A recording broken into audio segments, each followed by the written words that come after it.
தன்ராஜ் எனக்கு ஒரு நல்ல நண்பர். வெண்ணிலா கபடிக்குழு படம் ரிலீஸ் ஆன அப்போ எப்படி அந்த பரோட்டா காமெடி பேசப்பட்டுச்சோ, அதுக்கப்புறம் அதே படத்தை தெலுங்குல பண்ணி அந்த காமெடி அதை விட இங்கே நான் பண்ணதை விட இன்னும் மேலும் ஒரு இப்படி மேலே அந்த படம் அங்கே அவ்வளோ வரவேற்பு பெற்றுச்சு. அங்கேருந்து ஒரு நடிகன், ஒரு பெரிய நடிகனை, காமெடி நடிகனை உருவாகுறாங்க. அப்போ எனக்கு ஃபோன் பண்ணி உங்கள் சீன் பண்ணது நான் தான் அப்படின்னு எனக்கு அவரே என்னோட நம்பரை வாங்கி ஃபோன் பண்ணி பேசினார். எனக்கு அவ்வளோ மகிழ்ச்சியாக இருந்துச்சு. அதுக்கப்புறம் நானும் பேசினேன். அதுக்கப்புறம் அப்பப்போ என்னோட படங்கள் எந்த படம் வந்தாலும் அவர் ஃபோன் பண்ணி என்கிட்ட பேசுவார். அதுக்கப்புறம் திருப்பி சென்னையில் ஒரு படம் மறுபடியும் நடித்தேன். அப்புறம் எங்கள் அண்ணன் கன்னியன் இயக்கத்தில் நிமிர்ந்த நெல் படத்தில் வந்து அவர் நடித்தார். ஸோ 2 பேரும் மணிக்கணக்காக பேசிக்கிட்டே இருப்போம். எந்திரிக்கிறப்ப நான் பேசினது அவருக்கு புரியாது, அவர் பேசினது எனக்கும் புரியாது. அவள் 2 பேரும் கை கொடுத்துக்கிருவோம். இதே மாதிரி தான் நம்ம எப்போவுமே ஃப்ரெண்ட்ஷிப்பாக இருக்கணும்னு. கண்டிப்பாக தலைவா அப்படின்னு. இப்போ விடுதலை படம் ரிலீஸ் ஆனதுக்கு அப்புறம் என்கிட்ட ஒரு 1/2 மணி நேரமாக பேசினாப்புல. உண்மைக்கும் மச்சான் எனக்கு புரியலை, ஆனால் இருந்தாலும் அந்த படம் இதுக்கு நேமில் சந்தோஷத்தில் நான் தேங்க்யூ டார்லிங் 1/2 மணி நேரம் உன்ட்டு இதவே தான் நான் சொல்லியிருப்பேன். நீ புரிஞ்சிருப்பேன். என்ற பதிலுக்கு என்னால் உன்கிட்ட பேச முடியலை.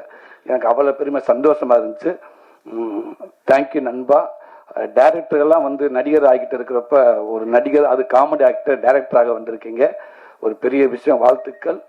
என்னண்டா இன்னும் நிறையா நமக்கு ஒரு பெரிய அட்வான்டேஜ் என்னண்டா, உங்களுக்கு ஒரு காமெடி நடிகன், ஒரு ஹீரோ கூட ஒரு 40 படம் 50 படம் பண்ணாருன்னா ஒரு காமெடி நடிகன் 150 படம் பண்ணியிருப்போம்.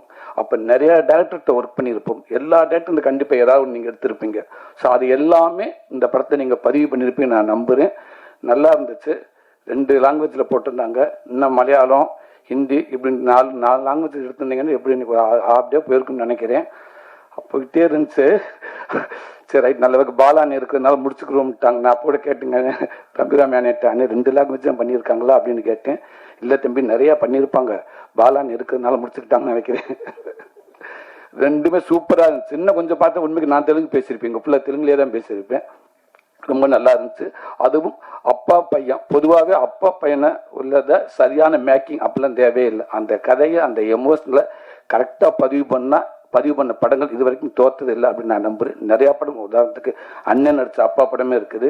எங்கள் அண்ணன் பாண்டியராஜன் ஏற்கனவே கேடி பிள்ளாக்கல் அடிவாங்க இருக்கட்டும், யாரடி நீ மோகினி, முத்துக்கு முத்தாக, இப்படி நிறையா பாண்டிய நாடு, நிறையா படங்கள் இருக்குது. அப்பாவும் பையனுக்கும் அந்த எமோஷனை கண்டிப்பாக சரியாக பண்ணிட்டோம்னா அது தோற்றதே கிடையாது. அது இதுலேயும் இருக்குது. அந்த அண்ணன் அவரை ஹீரோவை போட்டு அடிக்கிறப்ப பேசுகிறப்ப உண்மைக்கு அவ்வளோ ஒரு இதாக இருக்குது, அது எமோஷனாக இருக்குது. கண்டிப்பாக இந்த படம் ஒரு மிகப்பெரிய ஒரு வெற்றி படம் அமையும் நான் நம்புகிறேன்.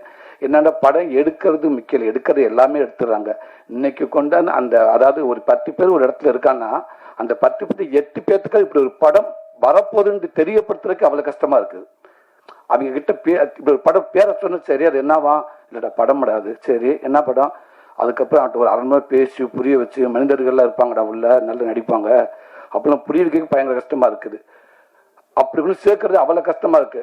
அப்படி இருக்கிறப்ப இன்னைக்கு ஒரு படத்தை எடுத்து மட்டும் இல்லாமல் இங்கேருந்து தமிழுக்கு கொண்டு வந்து அதை சரியாக அதை ப்ரொமோட் பண்ணுறக்கா யோசிச்சு, உண்மைக்கு அண்ணனுடைய சப்போர்ட்டில் அண்ணன் கொடுத்த ஐடியா கண்டிப்பாக நிறையா இருக்கும்னு நினைக்கிறேன்.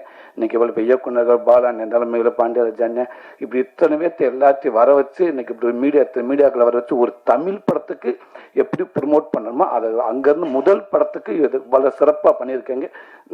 இந்த ஐடியாவே சூப்பர். இது ஏதோ எடுத்தோம் போனோம் அப்படின்னு இல்லாமல் இவ்வளோ மெனக்கடுங்க பார்த்தீங்களா.